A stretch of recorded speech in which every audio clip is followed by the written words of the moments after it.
vez, eu quero convocar você, convocar a sua atenção para o Evangelho de Marcos.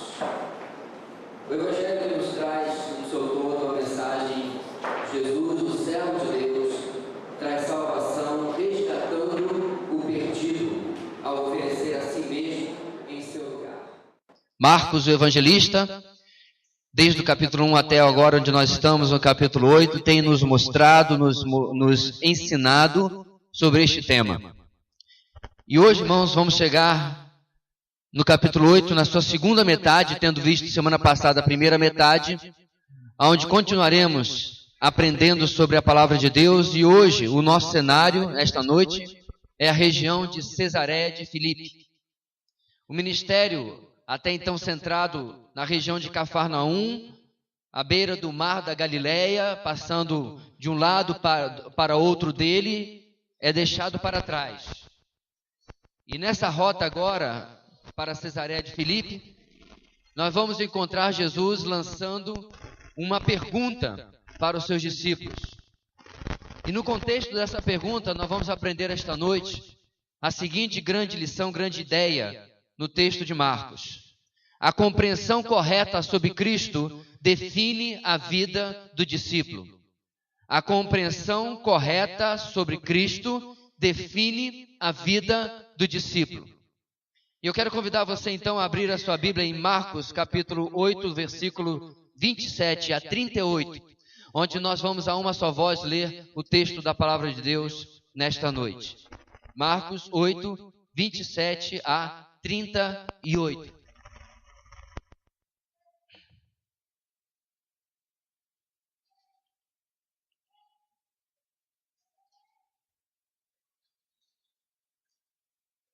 Estamos juntos? Então vamos ler, irmãos, bem forte, esses 11 versículos do Evangelho de Marcos, capítulo 8, versículo 27. Diz assim a palavra do Senhor: Jesus e os seus discípulos dirigiram-se para os povoados nas proximidades de Cesareia de Filipe. No caminho, ele lhes perguntou: quem o povo diz que eu sou?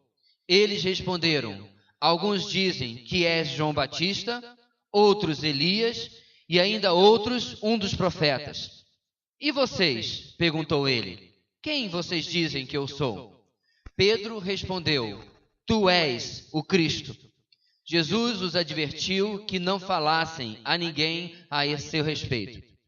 Então ele começou a ensinar-lhes que era necessário que o Filho do Homem sofresse muitas coisas e fosse rejeitado pelos líderes religiosos, pelos chefes dos sacerdotes e pelos mestres da lei, fosse morto e 3 dias depois ressuscitasse. Ele falou claramente a esse respeito. Então Pedro, chamando-o à parte, começou a repreendê-lo. Jesus, porém, voltou-se, olhou para os seus discípulos e repreendeu Pedro, dizendo: para trás de mim, Satanás. Você não pensa nas coisas de Deus, mas nas dos homens. Então ele chamou a multidão e os discípulos e disse: se alguém quiser acompanhar-me, negue-se a si mesmo, tome a sua cruz e siga-me. Pois quem quiser salvar a sua vida, a perderá. Mas quem perder a sua vida, por minha causa e pelo Evangelho, a salvará. Pois que adianta o homem ganhar o mundo inteiro e perder a sua alma? Ou o que o homem poderia dar em troca de sua alma? Se alguém se envergonhar de mim e das minhas palavras, nesta geração adúltera e pecadora, o Filho do Homem se envergonhará dele quando vier na glória de seu Pai com os seus santos anjos. A compreensão correta sobre Cristo define a vida do discípulo. Como nós vimos, irmãos, no texto de hoje, Jesus encaminhando-se para uma nova região onde ele iria ministrar, onde ele iria pregar o Evangelho, onde ele iria continuar o seu ministério, ele lança uma daquelas perguntas de vestibular. Ele lança uma daquelas perguntas, irmãos, difíceis de responder. Por que essa pergunta é difícil de responder? Porque quando você está 2000 anos depois do Evangelho, ou melhor dizendo, depois da vinda de Jesus, É fácil responder essa pergunta. Quando você frequenta EBD, quando você já tem toda a Bíblia à sua disposição, é fácil responder essa pergunta. Mas os discípulos, os 12, estavam, irmãos, no meio do acontecimento ainda. Eles estavam na história sendo escrita. E muito daquilo que nós conhecemos hoje plenamente de Jesus ainda lhes era um tanto quanto obscuro. Porém, nem tanto assim. Na semana passada, nós vimos nas narrativas a partir da segunda multiplicação dos pães e peixes, e como Jesus logo depois cura um cego em 2 etapas, que Jesus estava construindo um argumento para mostrar a esses discípulos de que eles estavam sendo tardios em enxergar quem ele realmente era. Então, na opinião de Jesus, e eu não vou discordar dele porque eu não sou maluco, ele achava que os discípulos estavam sendo por demais lentos em perceber naquilo que eles já tinham nas suas mãos quem era, ou com quem eles estavam andando aqueles anos. Quem era aquele homem com quem eles estavam andando? Então, meus irmãos, mesmo que eles não tenham todas as informações que nós temos hoje, eles precisavam já ter uma compreensão correta sobre Cristo até aquele momento que eles estão. O que me leva, não tem tudo a ver com a nossa mensagem, mas um pouco, a seguinte pensamento e lição para nós, irmãos. Todos nós vamos ser cobrados no montante de revelação, de informação, de entendimento sobre Cristo, sobre Deus, sobre a sua palavra, que nós temos recebido. E temos recebido bastante, não é verdade, igreja? Vamos ser cobrados porque nós temos muita informação. Nós sabemos mais do que Moisés. Aquele que foi até o Monte Sinai e viu tudo aquilo, ele não tinha toda a Bíblia que nós temos. Ele não sabia ainda sobre Jesus. Bem, hoje ele sabe melhor do que a gente, mas quando ele estava aqui ele não sabia. E esse montante de informação, meus irmãos, ele não foi nos dado para conhecimento intelectual, cognitivo, mas para que esse conhecimento, esta compreensão correta sobre Deus e sobre Cristo, seja fator de transformação na nossa vida, em outras palavras, de discipulado. Então, meus irmãos, sempre que eu encontro uma pergunta como a de Jesus, eu acho curioso, por que o Deus que sabe tudo faz uma pergunta como se ele precisasse da informação de um outro ser humano. Mas Jesus fez isso algumas vezes. Parece que é como se ele não soubesse. Mas, na verdade, a razão por trás disso é fazer com que os próprios discípulos ouçam a sua resposta, suas próprias respostas, e os levem a uma melhor compreensão sobre eles mesmos. É mais ou menos, irmãos, quando nós oramos, e na oração a gente lembra a Deus. Senhor, tu fizeste isso, fizeste aquilo, Deus já sabe. Então, na verdade, irmãos, quando nós oramos assim, nós estamos fortalecendo a nossa fé. Nós estamos falando, na verdade, para Deus, mas falando conosco mesmo. Quem é o Deus a quem nós estamos orando? Em nosso texto anterior, como eu falei, Jesus tinha curado o cego em 2 etapas. Primeiramente, o cego ficou enxergando parcialmente as pessoas como se fossem borrões. Ele descreve como se fossem árvores andando. E então depois Jesus finalmente o curou totalmente. Naquele contexto, Jesus estava ilustrando a dificuldade dos discípulos em mesmo andando com Cristo já há um bom tempo, deles poderem compreender quem ele realmente era, compreender a realidade daquilo que eles estavam participando, a expansão, a pregação do reino de Deus, e inclusive compreender os planos do Messias. Então, a pergunta começa perguntando qual é a opinião do povo, ou seja, a opinião daqueles que estavam fora do grupo dos discípulos. O texto diz: quem o povo diz que eu sou? E aí no versículo 28, repare que todas as respostas do povo, daqueles que eram de fora, são ótimas opções. Eles falam, alguns, que eles acham que Jesus é Elias, aquele lá do Antigo Testamento, um dos maiores profetas do Antigo Testamento. Alguns são mais próximos, acham que ele é João Batista, que voltou à vida. Ele havia sido decapitado por ordem de Herodes. Também uma ótima referência, aquele que havia sido admirado e arrastado multidões por causa da pregação do Evangelho, do reino de Deus que estava chegando. E alguns, inclusive, falam que ele é apenas um dos profetas. Os outros evangelistas citam que eles acham que ele talvez era Jeremias também. Todas ótimas opções. Agora no versículo 29, Jesus pergunta não mais a opinião dos de fora. Ele diz, mas vocês, quem vocês dizem que eu sou? Não mais a opinião daqueles que criticavam e perseguiam a Jesus. Não mais a opinião daqueles que buscavam a Jesus pelo interesse, pelas bênçãos que estavam recebendo. Não mais daqueles que não compreendiam, inclusive, quem ele realmente era, e ficavam dando essas opiniões do versículo 27. Agora, irmãos, trata-se da opinião, perceba bem, daqueles que viram os endemoniados sendo libertos, daqueles que viram os doentes serem curados, daqueles que viram o mar se acalmar mediante a simples ordem de Jesus, daqueles que viram alguns pães e peixes serem multiplicados não uma, mas 2 vezes, daqueles que ouviram Jesus perdoar pecados. É a esses agora que Jesus pergunta, e a resposta precisa ser diferente. A nossa primeira lição de hoje, meus irmãos, é a seguinte: a compreensão correta sobre Cristo vem unicamente aos que andam com Ele. A compreensão correta sobre Cristo vem unicamente aos que andam com Ele. Perceba, meus irmãos, a enorme diferença daqueles que estão lá fora para a resposta que agora o Senhor vai receber daqueles que andam com Ele. Pedro toma a frente, toma a liderança ali, como muitas vezes ele fez. Talvez era a opinião não compartilhada apenas dele, mas talvez compartilhada com todos os seus companheiros. Nós não sabemos. Mas sabemos que ele declara algo que superava em muito a incredulidade de outros momentos registrados no Evangelho de Marcos. O que ele diz? Tu és o Messias. Não, mas a minha Bíblia não está diferente da sua. Na minha Bíblia também está escrito Cristo. Mas a palavra Cristo, no grego, língua do Novo Testamento, nada mais é do que um equivalente à palavra Messias, do Antigo Testamento.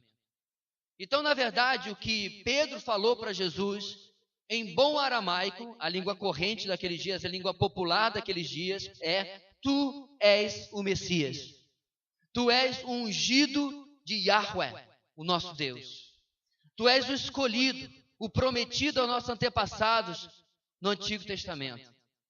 Tudo isso estava dentro dessa expressãozinha que ele usa, que inclusive em grego tem as mesmas 4 palavras. Tu és o Messias. Meus irmãos, não era uma gíria ou uma expressão daqueles dias. Jesus não ouviu de Pedro ele dizer tu é o cara daquela época. Tu é demais. Senhor, não. Senhor, Elias, não. Tu é top. Não. A expressão, meus irmãos, dita por Pedro, é uma expressão que, se ouvida pelos inimigos de Jesus, ia fazê-los ranger os dentes. Era uma expressão que, se ouvida por aqueles que, até agora em Marcos nós já vimos várias vezes, tentavam pegar Jesus na contradição, no erro, na heresia, na blasfêmia, ia fazê-los ficar muito furiosos. Tu és o Messias. Ele declarou, mesmo que em uma expressão mais curta do que em Mateus e João, esses 2 evangelhos diz: tu és o Cristo, o Filho do Deus vivo.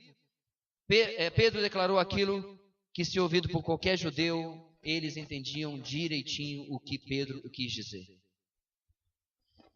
Diante dessa declaração, meus irmãos, Jesus os adverte para que mantenham isso entre eles. Mas o mais importante aqui é a mudança no entendimento desses homens. Antes, um entendimento limitado. Agora, um entendimento ampliado. Antes, um entendimento, segundo a cura lá do cego, que era como ver borrões apenas na sua frente. Agora, eles começam a ver claramente. Isso nos leva, meus irmãos, ao seguinte entendimento: conhecimento verdadeiro vem de relacionamento. Por que eu digo isso? Muitas pessoas sabiam sobre Jesus, ouviam sobre Jesus naqueles dias.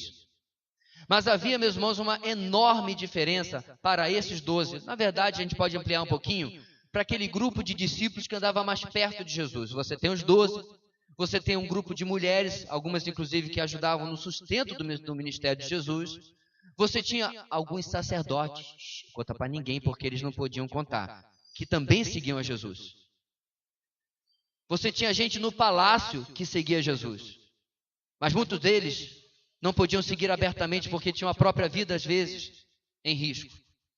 Então, para esse pequeno grupo, meus irmãos, começa a cair as escamas de quem ele realmente é. Por quê? Porque o verdadeiro conhecimento vem de relacionamento. Podemos ler sobre Jesus, podemos aprender sobre Ele, podemos ter muita informação, e isso, sem dúvida, irmãos, é indispensável. Aqui em nossa Escola Bíblica Dominical, alguns meses atrás, nós tivemos uma matéria cujo nome é Cristologia. Não é o estudo dos cristais, não.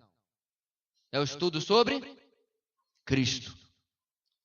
O estudo sobre a segunda pessoa da Divina Trindade. Aprendendo os seus atributos, quem Ele é, mais importante às vezes, quem Ele não é, e as verdades bíblicas sobre o nosso Senhor. Então, meus irmãos, é importantíssimo estudar sobre a vida de Cristo. Eu nunca vou discutir isso, mas, irmãos, no final das contas, cristianismo sempre será a respeito de relacionamento. Os muçulmanos não têm um relacionamento com Alá. Os budistas não têm um relacionamento com Buda, porque, na verdade, eles sabem que ele já morreu.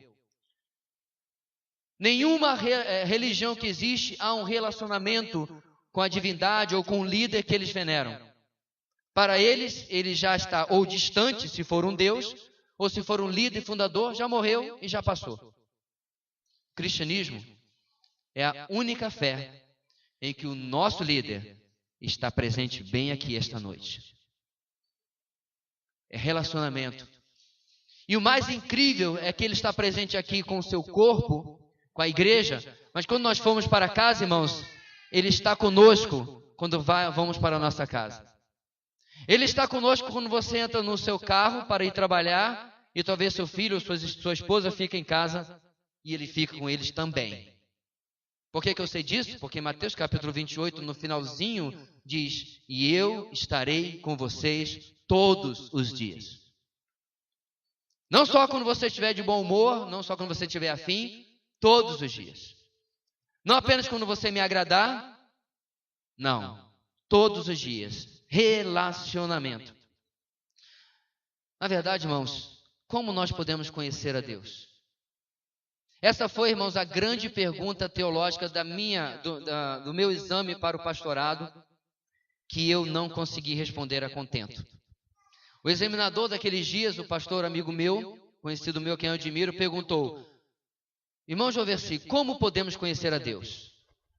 A minha mente, irmãos, foi logo para uma resposta elaborada e muito profunda. Tentei, eu acho, umas 3 vezes dar uma resposta teologicamente, biblicamente embasada, cheia de floreio. Eu queria impressionar, eu queria passar, queria ser ordenado. E 3 vezes ele disse: não é isso, não é isso, não é isso. E finalmente, irmãos, acho que com misericórdia, com talvez até pena de mim, ele disse: irmão Joversi, como podemos conhecer a Deus? Gastando tempo com Ele. A grande pergunta teológica era simples de responder: gastando tempo com Ele. Perceba, meus irmãos, a diferença dos discípulos para os de fora é que os de fora só procuravam Jesus quando precisavam de alguma coisa. Os de fora só procuravam Jesus quando alguma coisa acontecia, ou impressionados pelos seus feitos. Esses, e mais alguns, andavam constantemente com ele. Por isso, a compreensão deles sobre Cristo era correta. Eles conseguiam entender quem ele realmente era e não aquilo que as multidões achavam que ele era. Agora, irmão, pare agora. Como está o seu tempo? A sua conversa, em outras palavras, o seu tempo de oração, seu aprendizado sobre o nosso Senhor e Mestre. Qual nota você daria para isso, em comparação a quanto você tem aprendido sobre outras pessoas, sobre outras áreas? Nós sempre dizemos, irmãos, não tenho tempo. John Piper tem uma frase que você já deve conhecer, que é muito boa, que a rede social vai servir na eternidade para nos mostrar que nós, na verdade, tínhamos tempo para orar e para ler a palavra. Se você passou esta semana mais do que uma hora, em qualquer tipo de rede social, você pode escolher a de sua preferência, e você disser para mim que a sua leitura anual da Bíblia já ficou para trás e você está atrasado, você tem valorizado mais a rede social do que a leitura da palavra. Se você disser para mim que esta semana você não teve tempo para orar, mas você teve tempo para um lazer, para a rede social, para qualquer outra coisa, que em si, meus irmãos, nem são ruins. Mas a grande pergunta é, aonde está a minha prioridade? Andar com o Senhor, meus irmãos, não era, na verdade, uma escolha para esses homens. Eles viviam com Jesus. Não é como se, de repente, eles falassem assim, só tem 9, cadê o resto? Não, é que 3 deram uma volta aí, 3 resolveram viajar. Eles passaram 3 anos e meio, o tempo todo com Jesus. Que santa inveja. O grande problema, meus irmãos, é que nós, infelizmente, podemos colocar Jesus em pausa na nossa vida. Espera aí, Senhor, que agora eu estou muito ocupado. Espera aí, Senhor, porque agora vai passar meu programa preferido. Espera aí, Senhor, porque agora eu preciso... E aí você pode preencher o espaço em branco com a sua atividade não essencial, não necessariamente pecaminosa, mas não essencial de sua preferência. Eu sei isso, meus irmãos, porque eu estou falando comigo também. Todos nós precisamos olhar para o nosso dia e perguntar, será que eu tenho passado tempo com meu Senhor o suficiente? Certo pastor uma vez disse para mim que o alvo dele era dar o dízimo do seu tempo para Deus. Em outras palavras, 2 horas e 40 minutos por dia. Lindo alvo, não sei se ele conseguiu até hoje. 10% do seu dia, do seu tempo, exclusivamente com Deus. Na leitura da palavra, na oração. O fato é, meus irmãos, uma coisa eu sei. Mediante o texto que nós temos à nossa frente, nós não daremos opiniões furadas sobre Deus, sobre Cristo, se nós passarmos mais tempo com Ele. Nós não seremos como os de fora do texto, que dava até opiniões boas. Não, ele é Elias, profeta. Ele é João Batista. Ele é um dos profetas, ele é gente boa. Se nós gastarmos tempo com o Senhor, a nossa opinião, o nosso entendimento sobre o Senhor será como a de Pedro, e eu creio dos discípulos. Tu és o Messias. Tu és exatamente quem o Senhor diz ser. A compreensão correta sobre Cristo, então, vem unicamente aos que andam com Ele. A segunda lição, meus irmãos, do nosso texto de hoje, está no versículo 31 a 33, e diz o seguinte, a compreensão correta sobre Cristo é ameaçada por nossos conceitos pessoais. Eu poderia acrescentar aqui conceitos e preconceitos pessoais. No versículo 31, pode nos parecer incrível, mas é possível fazermos um gol de placa, um golaço, e logo depois dar uma canelada de frente para o gol e jogar a bola lá na arquibancada. É exatamente isso que Pedrão faz. Alguns momentos antes ele lança aquela, tu és o Messias. E Pedro ganha uma nota 10. Ganha inclusive um elogio do Senhor. Nos outros evangelistas eles registram isso. Mas logo depois, algo terrível acontece. Como que isso começa? Como que isso acontece com Pedro? No versículo 31, diante da declaração de Pedro, Jesus nos explica claramente, o versículo 32 diz isso, sem deixar sombra de dúvida, que este Messias, que é ele, deveria sofrer, deveria ser rejeitado, ser morto e ao terceiro dia ressuscitar. Interessante, meus irmãos, que Jesus, no versículo 31, ele não usa o mesmo termo que Pedro. Jesus não diz no versículo 31 o seguinte, então ele começou a ensinar-lhes que era necessário que o Messias sofresse muitas coisas, etc, etc. Ele usa a expressão filho do homem. Essa expressão, irmãos, está baseada em Daniel 7, versículos 13 e 14, que eu vou ler para os irmãos. Em minha visão à noite, diz Daniel, vi alguém semelhante a um filho de homem, vindo com as nuvens dos céus. Já ficou? Já entendeu, né? Daniel, irmãos, quando escreveu isso, não sabia o que você sabia. Então se verá o Filho do Homem vindo sobre as nuvens com poder e glória. Não é o que diz Mateus? Daniel não sabia disso. Nós sabemos. Então diz que ele viu o Filho do Homem vindo nas nuvens dos céus. Esse Filho do Homem se aproximou do ancião e foi conduzido à sua presença. Esse é Deus Pai. Versículo 14. E ele recebeu a autoridade, glória e o reino, todos os povos, nações e homens de todas as línguas o adoraram. Seu domínio é um domínio eterno, que não acabará, e seu reino jamais será destruído. Isso é Apocalipse todinho.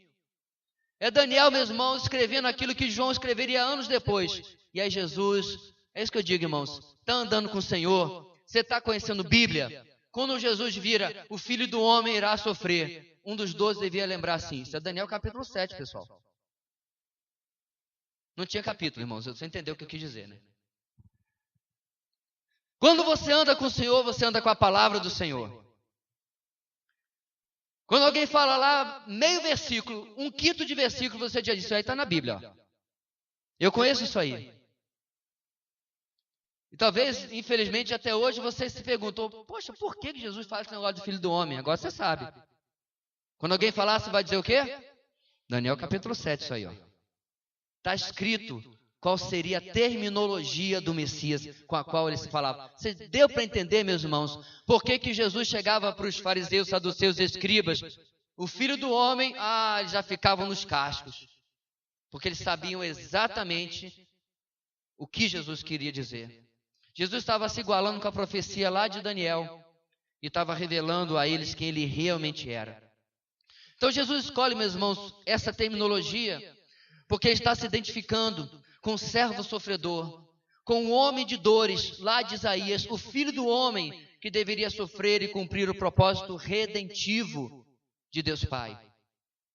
E para isso ele fala do que deveria acontecer com ele. A predição de Jesus, irmãos, de sua morte e ressurreição, também serve para deixar bem claro que ele não foi mártir, que ele não foi muito menos uma vítima. Quer ver só? O mesmo Pedro, os mesmos discípulos, vão dizer o seguinte em Atos 3,18. Mas foi assim que Deus cumpriu o que tinha predito por todos os profetas, dizendo que o seu Cristo, de novo, que o seu Messias haveria de sofrer. Isso, irmãos, é Atos. Isso aí é 2 anos na frente do texto que nós estamos lendo de Marcos. E Pedro, que agora está repreendendo a Jesus, mais à frente vai entender a besteira que ele está falando. E como agora, irmãos, ele está crescendo e aprendendo de quem realmente é o Senhor e de que a morte e o sofrimento dele não era algo que Deus não estava no controle. Deus controlava tudo. Quer ver outra?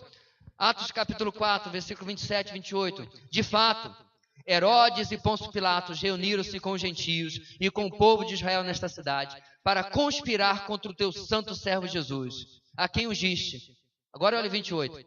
Fizeste o que o teu poder e a tua vontade haviam decidido de antemão que acontecesse. Irmãos, lembra que nós estávamos falando hoje de manhã na EBD? Sobre a heresia do teísmo aberto? Que diz que Deus não sabe o futuro da humanidade, que Deus não acompanha, não determina o futuro, que Deus não é soberano, que diz que Deus interage com aquilo que você vai decidir, que Deus queria falar com você hoje, mas de repente se você se levantar para uma emergência e for embora, Deus fica, hoje eu tinha planejado falar com ele, mas ele foi embora. Um Deus fraquinho, um Deus impotente. Por incrível que pareça, tem gente que se chama cristão e acredita nesse tipo de coisa. O que é que diz o texto? Eu vou repetir, versículo 28.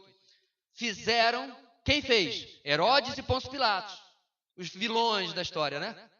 Fizeram o que o teu poder e a tua vontade haviam determinado de antemão que acontecesse.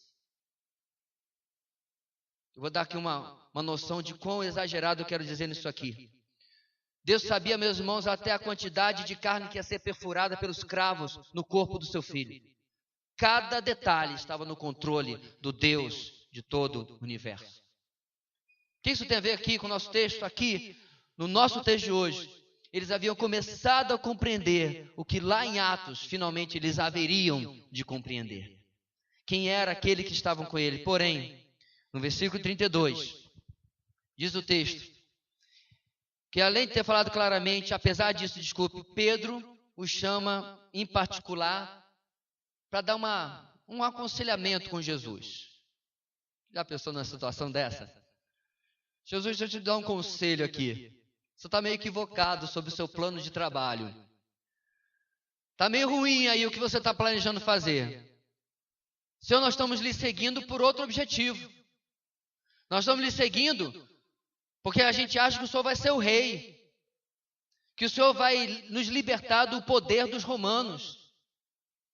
É por isso, meus irmãos, como eu disse, que a compreensão correta sobre Cristo, que ele tinha antes, é ameaçada pelos nossos conceitos pessoais, pelas nossas ideias pré-concebidas. Ou seja, meus irmãos, aqui começa tudo a degringolar naquilo que Pedro havia feito. Como eu falei, primeiro um golaço, e agora ele dá uma canelada e joga a bola lá na arquibancada. Assim estava Pedro, cheio de preconceitos e conceitos equivocados, como muitas vezes nós temos na nossa mente sobre o Senhor. Influenciado por quê? Pelas passagens do Antigo Testamento que retratam, sim, o Messias vencedor. E aí Pedro ignorava as outras passagens que falavam do Messias sofredor. Pastor, estou confuso. Ele é vencedor ou ele é sofredor?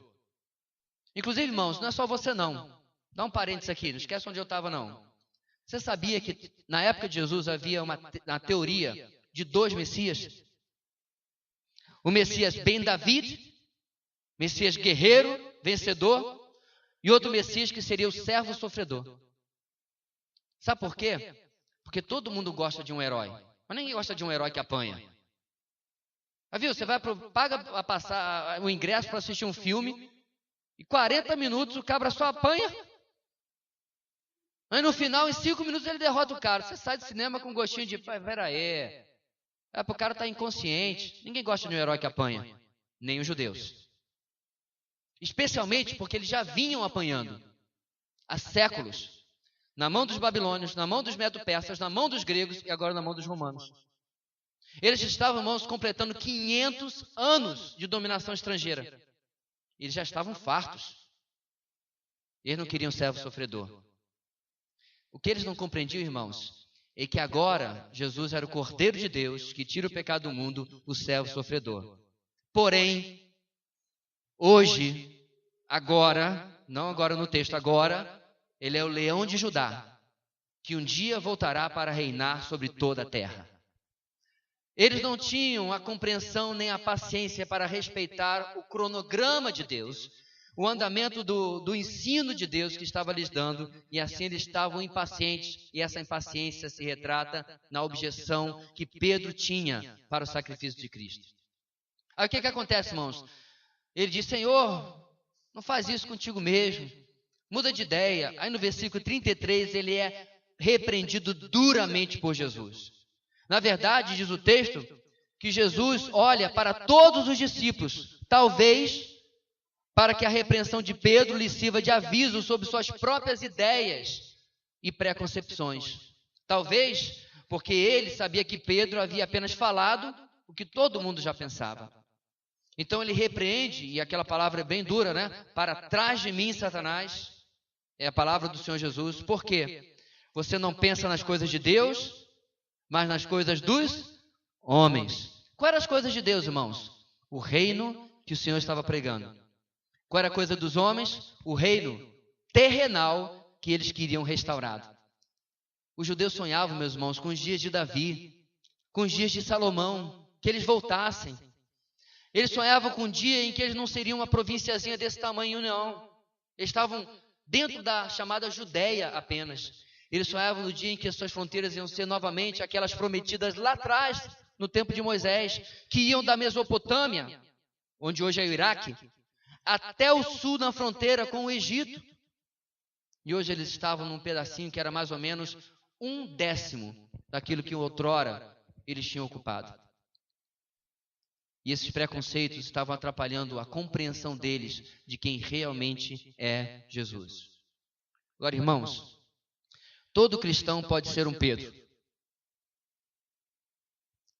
Maus conceitos e conceitos mal concebidos sobre o nosso Senhor podem macular a nossa caminhada com Ele. Para muito crente, nosso Senhor é um grande Papai Noel celestial, que nós só lhe procuramos com a nossa lista de presentes. Está aqui, Senhor. Não é Natal não, mas eu estou precisando disso. A nossa oração se limita a uma grande lista de compras. Por que eu estou dizendo isso? Não precisa levantar a mão, não. Qual foi a última vez que você teve uma oração em que você não pediu nada? Pastor, não estou entendendo. Dá para a gente orar e não pedir nada? Dá. Agora mesmo eu estava conversando com vários irmãos e eu não pedi nada. Não, pastor, mas eu estava conversando com uma pessoa.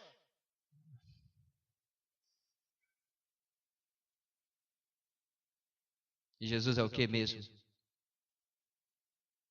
Irmãos, a necessidade de nós compreendermos Deus era tão grande que Ele se tornou homem para que nós possamos quebrar todo o paradigma de um Deus distante. Detalhe, Ele nunca foi.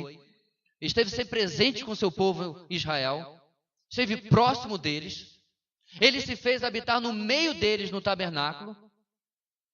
Mas Jesus, o Deus encarnado, mostra, irmãos, que é possível ter um relacionamento com Ele sem necessariamente pedir nada. Veja bem, irmãos, eu não estou dizendo que é errado ou pecaminoso orarmos por pedidos. Muito pelo contrário, acabamos de orar pelos nossos irmãos na Nigéria. Não é um pedido? Acabamos de orar pela mãe do colega que eu mencionei aqui, que está internada, pela mãe da nossa irmã. Irmãos, tranquilo. Mas se o meu relacionamento com o Senhor se resume a isso, se o meu tempo de oração se resume a isso, algo está muito errado.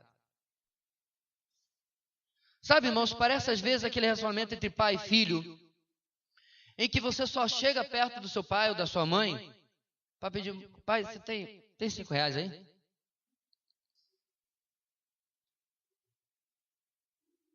Você já deu um abraço no seu pai, na sua mãe, sem absolutamente precisar nada? Já colocou a mão ao redor do seu ombro e deitou no ombro dele sem necessariamente precisar falar ou querer nada? Percebe, irmãos, que às vezes nós somos desta maneira interesseiros com o nosso Deus. Nós somos desta maneira, meus irmãos, pragmáticos com o nosso Deus. Alguém fez um vídeo, deve estar em algum lugar no YouTube, com certeza está, eu assisti lá, em que fizeram uma teatrização de um encontro com Jesus. Então Jesus está lá num café, sentado, ele já pediu inclusive um cappuccino para o irmão que ia chegar. Ele está tomando o seu café, e aí chega o irmão, atarefado com uma mala, que é aquela mala executiva 007, né, e tal, chega e tal. Então, Jesus, tudo bem? Olha, hoje eu estou um pouco apressado, então vamos lá. E inclusive vai ter que ser na metade que eu já tinha planejado. Então, o senhor anota aí, olha. Então, aí ele começa a lista de compras, a lista de pedidos, a lista de necessidades. Aí Jesus falou assim: então, mas eu queria saber como foi o seu dia. Irmãos, isso é um esquete, tá? Pelo amor de tudo que é mais sagrado. Aí Jesus da esquete diz: eu queria saber como foi o teu dia. Como é que você está? Eu queria conversar com você sobre aquele problema, aquela luta que você está tendo na sua vida. Aí o irmão lá da teatrização diz: senhor, então, olha só, muito bom isso aí, importante, eu vou manter aqui na minha agenda. Mas agora eu não posso ter um compromisso. Irmãos, mais engraçado que seja um esquete desse, demonstra na verdade que os nossos preconceitos sobre o nosso Senhor às vezes altera e adultera e atrapalha o nosso relacionamento com Ele. E quando Ele faz uma coisa que nós não gostamos, aí é que é complicado também. Será que o seu conceito pelo Senhor decai? Será que a sua admiração e o seu amor por Ele decaem quando Ele faz uma coisa que você não gosta? Porque venhamos e convenhamos, né? Todos nós gostamos de receber um sim, não é isso? Já pensou? Ontem nós estávamos lembrando do dia que nós pedimos a nossa esposa em casamento. Eu achei que eu não corria nenhum risco não, mas já pensou levar um não? Praia da Bica, 1900 e deixa para lá. Ainda bem quem estava sentado dentro do carro, porque tudo tremia, até os cílios tremiam. Então, a maresia hoje, né? Já pensou, irmão, se eu jogo a pergunta e ela diz: então, eu vim até aqui no Rio de Janeiro, conheci a sua família e eu obrigado, mas não obrigado. Ninguém gosta de receber um não, muito menos nessa circunstância. Emprego, não, olha, a gente vai contratar outra pessoa. Não, ninguém gosta, agora um sim. Todo mundo gosta. Quando ela disse sim, Quando você vai para aquele emprego e a pessoa diz, olha, examinamos o seu currículo, vai ser você. Que legal, que bênção. Agora, tanto pelas pessoas, como diretamente dele, Deus sim nos fala não. E muitas vezes, irmãos, lá no fundo eu não gosto, você não gosta, por quê? Porque nós temos novamente aquele preconceito, aquele conceito pré-concebido, aquela ideia formada antes, de que Deus é o nosso office boy, que a única tarefa que eu tenho é formular uma oração, não, como fosse um passo de mágica, e ele vai lá e providencia. E perceba, meus irmãos, que Pedro se deu muito mal no nosso texto. Ele é repreendido pelo Senhor porque ele deixou com que a sua herança contaminasse seu entendimento sobre quem era esse Messias com quem ele estava andando nos últimos anos. A compreensão correta sobre Cristo vem unicamente aos que andam com ele. Também é ameaçada, por outro lado, pelos nossos conceitos pessoais. No versículo 34 ao 38, um texto muito conhecido, nós vamos aprender, em terceiro lugar, que a compreensão correta sobre Cristo deve incluir o entendimento do custo do discipulado. A compreensão correta sobre Cristo precisa incluir o entendimento do custo do discipulado. Eu sei que você já deve ter lido esse texto várias vezes, mas agora você está lendo no contexto. Na verdade, eu espero que você está lendo à luz de tantas mensagens, essa é a 17ª, em Marcos que você tem acompanhado. E eu entendo, irmãos, que nós vamos ler com outros olhos, com outra luz, o texto que nós vamos ler agora, ou já lemos, perdão, que vamos expor agora. Então, no versículo 34, meus irmãos, Jesus chamou a multidão e os discípulos e disse, se alguém quiser acompanhar-me, negue-se a si mesmo, tome a sua cruz e siga-me. Depois de saber o que os discípulos pensavam sobre ele, tanto o conhecimento positivo, tu és o Messias, quanto o negativo dado por Pedro, Jesus usa isso para falar agora do custo do discipulado. E, meus irmãos, eu quero, antes de entrarmos nisso, dizer uma coisa. O custo do discipulado não conflita com a graça de Deus. Nós estamos falando sobre salvação. Salvação não custa absolutamente nada porque já foi totalmente paga na cruz do Calvário. É graça. Agora, há de se compreender, meus irmãos, que a qualidade da sua vida espiritual, entenda bem o que eu vou dizer, está diretamente relacionada com a seriedade, com o compromisso, com a dedicação, em outras palavras, com o custo do discipulado que você está vivendo na sua vida. Não há, de maneira nenhuma, como compreender que um crente que não vive a vida cristã, que não conhece a palavra, que não tem vida de oração, que não evangeliza, vai ter a mesma qualidade de vida espiritual do que aquele que faz todas essas coisas. É por isso que nós chamamos, irmãos, isso de disciplinas espirituais. O que a disciplina faz na nossa vida? Nos fortalece, nos amadurece, nos transforma. Então, o custo do discipulado, irmãos, é aquilo que o Senhor vai falar agora. E esse discurso é dirigido a todos, a multidão e os discípulos. E ele não fica mais leve diante daquilo que ele havia falado para Pedro. Digamos que ele já está um tanto quanto pesado, ele continua. E o que ele diz? Negue-se a si mesmo e tome a sua cruz e siga-me. Os mestres da lei conectavam os seus discípulos, os fariseus conectavam os seus discípulos com a própria lei de Moisés. Os filósofos gregos ligavam seus discípulos com a busca pela verdade e pela sabedoria. Porém, o Messias ligava os seus discípulos a si mesmo. É por isso que ele diz no texto que você deve fazer tudo isso e siga-me. No caso, seguir a Jesus. Perceba a diferença, meus irmãos. Qualquer outra pessoa na face da terra, pode ser os judeus ou os filósofos, eles só têm como fazer discípulos para outra coisa, não de si mesmos. Só o Senhor podia fazer discípulos, e continua fazendo, que são discípulos dele mesmo, que são imitadores dele mesmo, que ele é o nosso padrão que nós perseguimos. Ele é aquele que nós buscamos ser iguais. E o desafio de Jesus começa na verdade, na frase que ele diz antes, se alguém quiser acompanhar-me, é como você tem na sua Bíblia. Na versão anterior, se alguém quiser vir após mim, dá no mesmo. Por quê? É essa, irmãos, a decisão inicial. E é essa decisão que divide esse auditório esta noite. O que é, irmãos, vir após Jesus? O que é acompanhar Jesus?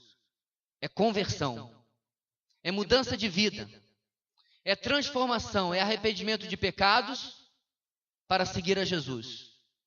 É deixar de ser frequentador de igreja ou visitador de igreja e ser discípulo. É por isso que ele está dizendo, se alguém quiser me acompanhar, se alguém quiser andar comigo, esses são os passos que vocês vão tomar diariamente. Por quê? Porque o acompanhar-me marca uma ação no passado. Mas as demais ações, irmãos, começam no passado e continuam no presente. Eu vou explicar. Quando você entra, por exemplo, para um novo trabalho, aquele é um ato instantâneo no passado. A partir daquele momento você é um funcionário. E agora, no transcorrer do tempo, você vai aprendendo mais, aprendendo a sua função, aprendendo mais do trabalho, e isso vai crescendo. Espera-se que daqui a 5 anos você seja funcionário melhor do que era agora que você acabou de entrar, né? Espera-se. Porque você está crescendo na sua profissão, na sua ocupação. É isso que Jesus está falando agora. Você quer entrar neste emprego? Você quer me acompanhar? Ótimo. Olha o que vai lhe acompanhar depois. Olha o que vai lhe suceder depois. Então, meu querido, talvez você esteja visitando essa igreja, e você já foi em igreja que diz assim, olha, aceita Jesus no seu coração. Aceita Jesus porque é maravilhoso. Não, e realmente é maravilhoso. Aceita Jesus porque os seus problemas acabaram. Jesus da Tabajara, né? Aceita Jesus porque Ele vai curar sua doença, resolver o problema do seu casamento. Aceita Jesus porque aquele problema financeiro seu vai acabar. Quer dizer que você não está numa dessas igrejas hoje. Você quer saber o que vai acontecer se você seguir a Jesus?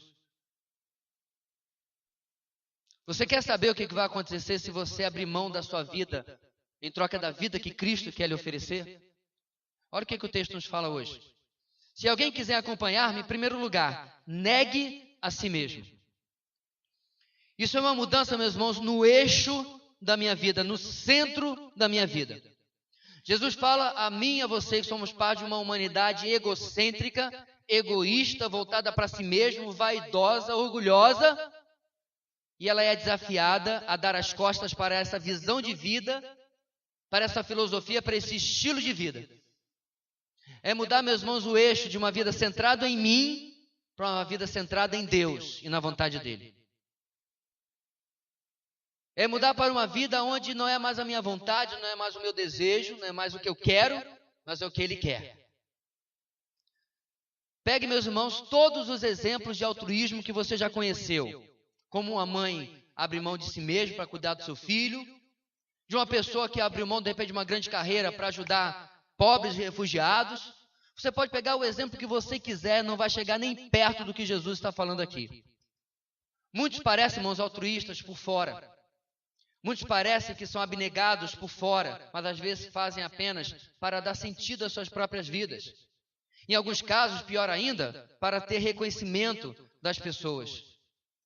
Agora, interessante, irmãos, é que esse negar a si mesmo é por dentro e por fora. É uma atitude interior que vai influenciar as minhas atitudes exteriores. E mais importante, é para cima. Eu nego a mim mesmo em troca de Deus, da vontade de Deus, do plano de Deus, do propósito de Deus.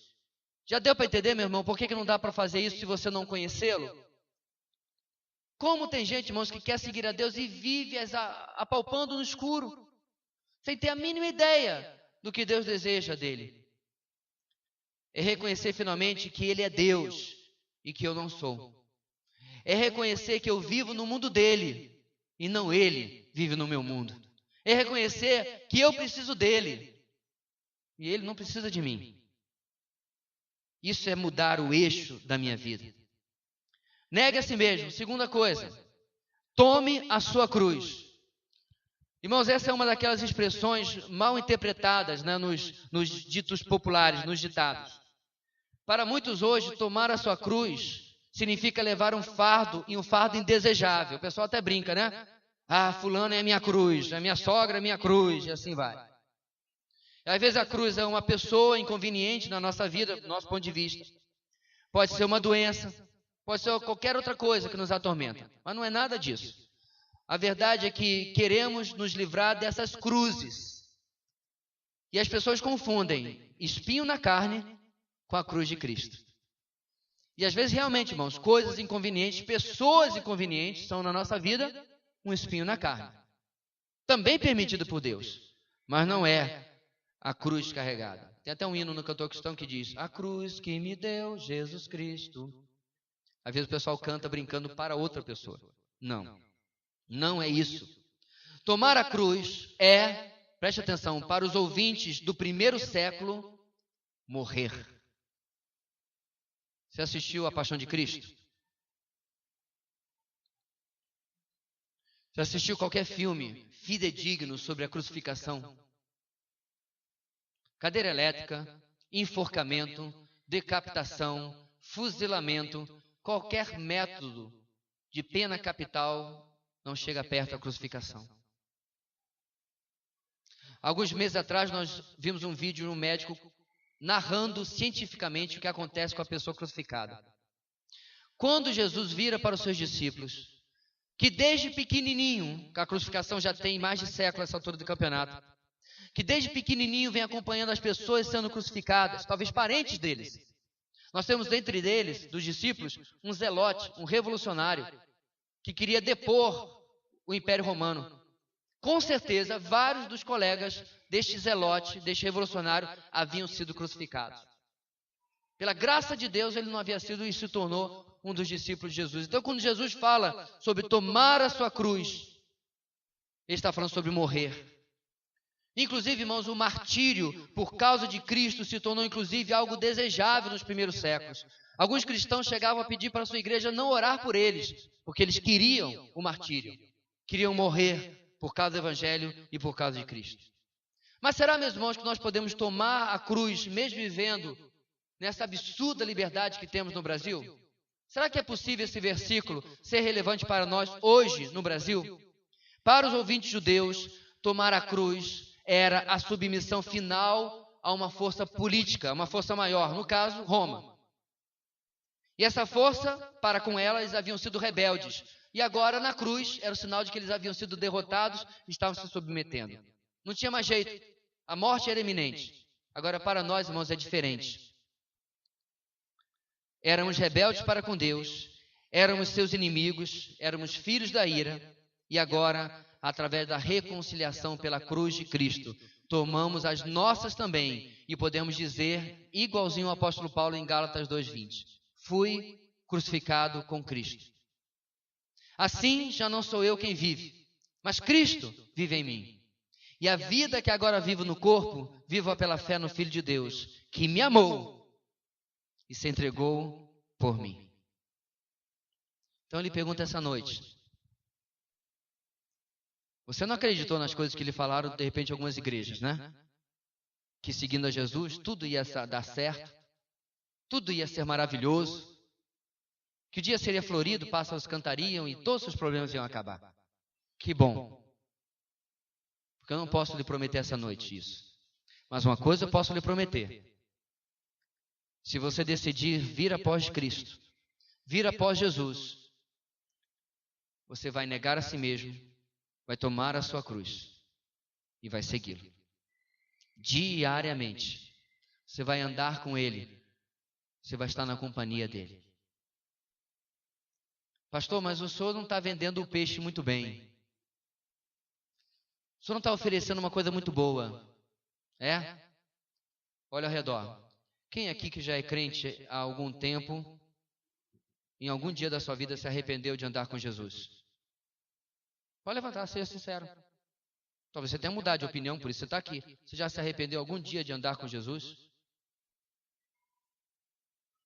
Agostinho de Hipona, no 5º século, tendo se convertido já na idade adulta avançada, ele escreveu: tarde te amei, beleza minha. lamentou por ter demorado tanto a seguir a Jesus. Talvez você esteja aqui já na sua adolescência, na juventude, já talvez na idade adulta também. Aí eu lhe pergunto, o que você está esperando? Sério, o que o mundo pode lhe oferecer de concreto que o Senhor não lhe ofereça muito mais? Não esqueça esse pensamento, porque o nosso texto continua. E o texto diz, meus irmãos, não sigam, que ele só é possível para aqueles que morreram para si mesmos, que vivem por Cristo. Segui-lo de outra forma vai ser um peso, será sempre trabalho, será desanimador. Porque se nós morrermos para nós mesmos, viver para Ele é um prazer. No versículo 35, para demonstrar a necessidade de atender ao seu convite, Jesus oferece 3 questionamentos. Era esse que eu queria que você prestasse atenção agora há pouco, alguns segundos. Quais são os questionamentos? Vou repetir. Pois quem quiser salvar a sua vida, a perderá. Mas quem perder a sua vida por minha causa e pelo Evangelho, a salvará. Pois o que adianta ao homem ganhar o mundo inteiro e perder a sua alma? Ou o que o homem poderia dar em troca de sua alma? Quais são essas 3 perguntas? Primeiro, no versículo 35 que acabamos de reler. Ou sua vida ou o Evangelho. Agora, escolhendo o Evangelho, você também terá uma vida, e uma vida muito melhor. Perceba, meus irmãos, que o Evangelho transforma completamente a sua vida. Sim, há muitos testemunhos de gente que teve seu casamento restaurado, inclusive nesta igreja. Jesus não prometeu nada, mas o Evangelho fez tudo. Sim, teve gente que experimentou cura física. Alguns não, mas outros sim, porque Jesus decidiu que também ia curá-lo. Teve gente que resolveu famílias destruídas. Teve gente que teve a sua vida totalmente transformada, que vícios foram esquecidos. Tudo isso o Senhor fez. Mas olha a diferença. Eu não posso garantir nada sobre o seu casamento. Eu não posso garantir nada sobre o seu vício. Eu não posso garantir nada sobre a sua doença. Mas uma coisa eu posso lhe garantir. Se você seguir a Cristo, você receberá uma vida que você nunca teve antes. O texto disse isso hoje. Segundo, no versículo 36. Se você não acompanhar Jesus, você pode até ganhar o mundo inteiro, mas perderá a sua alma, isto é, a possibilidade de vida eterna. Sabe o que eu acho mais interessante, irmãos? Sabe o que eu acho mais interessante, meu querido que nos visita hoje? Como nós somos uma geração inconsequente. Uma geração que pondera, que analisa, que vê, mas faz assim mesmo. Uma geração que está ouvindo hoje, não apenas aqui, mas em milhares de lugares, existe uma eternidade e você não deve encarar essa eternidade sem Cristo. Que o preço a se pagar é altíssimo. Que não vai adiantar você chegar no céu e dizer, ou pelo menos não no céu, mas no julgamento final e dizer, não, mas eu visitei a videira, 28 de agosto, para procurar aí. Não vai adiantar você chegar lá e dizer ainda mais, não, mas eu frequentava a videira. Eu até cantava no louvor. Eu estava na comissão da conferência. Eu pregava. Quando chegarmos, irmãos, no dia final, apenas aqueles que perderam a sua vida vão perceber que realmente acabaram de ganhá-la. Jim Elliot, missionário que morreu no Equador aqui, vitimado pelos índios aos quais ele queria alcançar, deixou no seu diário uma frase e numa carta que ele mandou à sua mãe. Não é tolo aquele que dá o que não pode guardar para ganhar o que não pode perder. Não é tolo aquele que dá uma vida que ele não pode guardar. Hoje você está mais velho do que ontem, daqui a um tempo você estará mais doente do que ontem. Não há como você guardar e nem resguardar a sua vida. Mas não é tolo aquele que faz isso para ganhar algo que não pode perder. A terceira pergunta de Jesus: nada do que você possa conquistar seria capaz de resgatar a sua alma. Todo investimento neste mundo, no final, e toda bondade de nada valerá. pastor, não é possível, eu sou correto, sou um bom pai, boa mãe, bom filho, bom isso, bom aquilo. Eu não voto em político corrupto. Eu não gosto de nada que é errado, sou tudo certinho. Eu sou tão certinho que se eu vejo uma mola, eu transformo num fio comprido, porque eu não gosto de nada torto.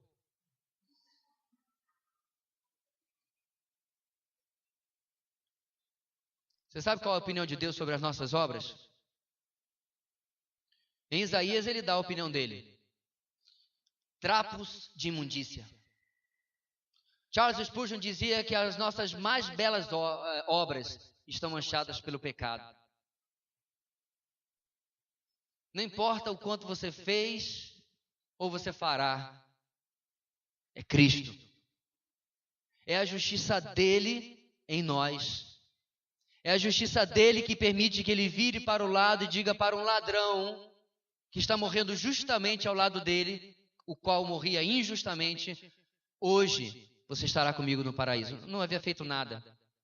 Nunca frequentou a igreja, nunca foi batizado, nunca deu dízimo, nunca ofertou, nunca cantou no coral, nunca pregou, nunca foi membro da comunidade Batista Videira, nunca visitou a comunidade Batista Videira, nem nenhuma igreja. Ele apenas pediu ao Senhor, Senhor, lembra-te de mim quando entrares no teu reino. Você viu como a salvação é simples? E ainda assim, somos uma geração inconsequente que dá as costas. No versículo 38, para terminar essa noite, Jesus termina seu discurso aos discípulos e à multidão de forma extremamente firme. O que ele diz? Se alguém se envergonhar de mim e das minhas palavras nesta geração adúltera e pecadora, da qual, irmãos, todos nós somos parte, o Filho do Homem, ele mesmo, se envergonhará dele quando vier na glória de seu Pai com seus santos anjos. O que você prefere? Jesus pode voltar hoje.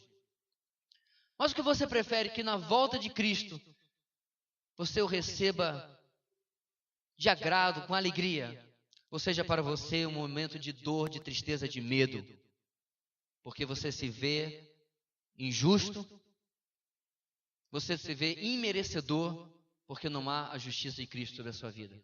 Então Jesus termina, irmãos, com uma nota, um discurso duro aos discípulos e à multidão. E ele não está falando sobre algo fútil, sobre algo corriqueiro, ele não está falando sobre algo banal, como algo que é oferecido num telefonema de televendas para você. Ele não está falando de algo que é dispensável. Ele está falando, irmãos, com a mesma gravidade com que Deus falou através de Moisés ao povo, em Deuteronômio capítulo 30. Hoje, invoco os céus e a terra como testemunha contra vocês, de que coloquei diante de vocês a vida e a morte, a bênção e a maldição. Agora, escolham a vida, para que vocês e seus filhos vivam, e para que vocês amem o Senhor, o seu Deus, ouçam a sua voz e se apeguem firmemente a Ele, pois o Senhor é a sua vida.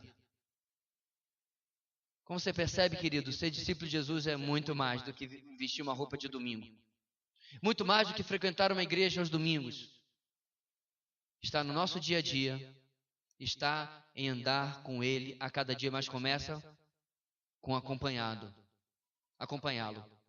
Com ir após Ele, começa com segui-lo. E a você, meu irmão, minha irmã, que o seu discipulado seja na intensidade e na gravidade com que o Senhor nos falou hoje. Porque Ele estava falando com as multidões, mas Ele estava falando também com o seu círculo próximo de discípulos. Ele estava falando com os de fora, mas Ele estava falando com aqueles que já o consideravam como Messias. Feche seus olhos comigo. Deus querido, Tua palavra nos falou de maneira tão transparente, tão clara hoje. Nós clamamos, ó Deus, que Tu venhas constranger o nosso coração a viver, ó Deus, a vida de Cristo a cada dia. E se essa noite, ó Deus, há pessoas resistentes, há pessoas, ó Deus, que têm vivido cocheando entre duas realidades, querendo viver com o Senhor e no mundo ao mesmo tempo, algo impossível.